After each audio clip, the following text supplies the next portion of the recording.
आज से करीब 15 साल पहले की बात है। 2010-11 में नरेंद्र मोदी को कौन जानता था, लेकिन फिर भी वो 2014 में देश के प्रधानमंत्री बने और बच्चे बच्चे के जुबान पे छा गए। आखिर नरेंद्र मोदी इतना जल्दी कैसे फेमस हो गए? 2013-14 में ऐसा क्या हुआ कि नरेंद्र मोदी की एक लहर छा गई और 2014 में वो भारी मतों के साथ देश के प्रधानमंत्री बनते हैं। क्या नरेंद्र मोदी सोशल मीडिया के बलबूते देश के प्रधानमंत्री बने हैं? आखिर ऐसा क्या हुआ कि नरेंद्र मोदी आज दुनिया के ग्लोबल लीडरों में से एक जाने जाते हैं? आज के इस वीडियो में हम जानने की कोशिश करेंगे कि आखिर सोशल मीडिया राजनीति को कैसे छू रहा है और राजनीति को एक नई दिशा दे रहा है।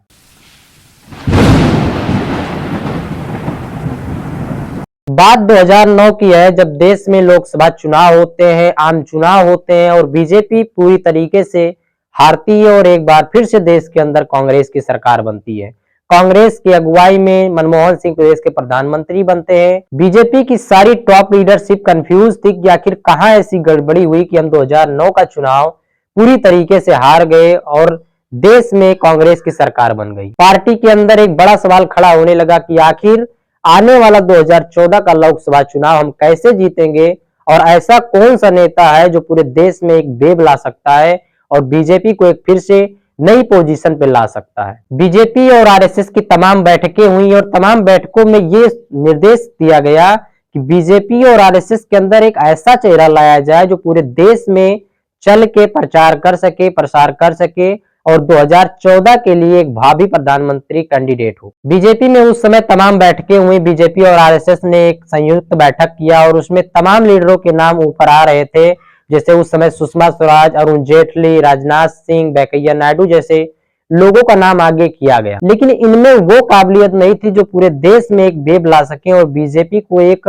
जो सनातन धर्म की पार्टी बनाई जा सकती थी, ऐसा किसी में वेब नहीं था। और उसी वक्त चुनाव आता है गुजरात में 2012 का और 2012 के चुनाव में नरेंद्र मोदी की एक बार फिर से जीत होती है। क्यों? क्योंकि वो 2001 से लगातार गुजरात के प्रधान मुख्यमंत्री थे और 2012 के चुनाव में उन्हें यह साबित करना था कि आखिर हम कैसे बीजेपी को पूरे राष्ट्रीय स्तर पर मजबूत कर सकते हैं। और उस समय बीजेपी और आरएसएस ने नरेंद्र मोदी का नाम आगे किया और लोगों ने बताया कि इस आदमी के अंदर इतना पोटेंशियल है कि ये पूरे देश में एक वेव ला सकता है और 2014 में बीजेपी को एक नया स्टैंड दे सकता है। और आप सब जानते हैं कि आज हम में से हर लोग व्हाट्सएप, यूट्यूब, फेसबुक, इंस्टाग्राम जैसे सोशल मीडिया ऐप्स का इस्तेमाल करते हैं और उसी में 2012-13 के अंदर बीजेपी ने एक नया आईटी सेल बनाया और पूरी तरीके से अपने भाषणों को डिजिटल पे कर दिया, जैसे चाय पर चर्चा जैसे तमाम जो एक कैंपेन चलाया गया कि अब की बार मोदी सरकार देश में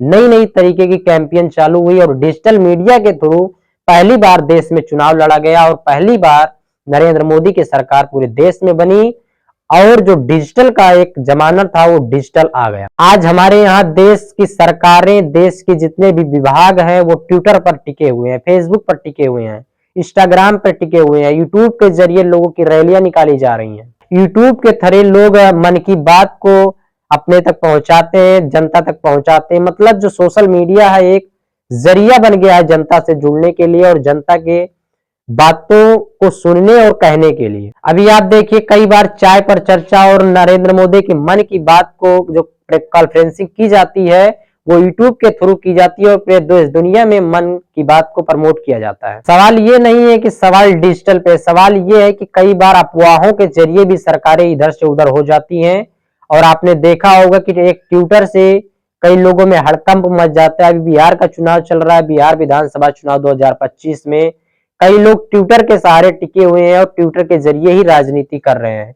तो ट्विटर जैसे तमाम सोशल मीडिया ऐप्स आजकल राजनीति को एक नया आयाम दे रहे हैं, नया मोड़ दे रहे हैं। पहले क्या होता था? पहले रैलियां होती थी, सभाएं होते थे, लोग जनता से और नेता जनता से, जनता नेता से सीधे कनेक्ट होती थी। लेकिन आज सीधे कनेक्टिव के बजाय लोग दूरियां बना रहे हैं और लोग सोशल मीडिया के जरिए जनता से जुड़ रहे हैं और इसका प्रभाव भी देखने को मिल रहा है।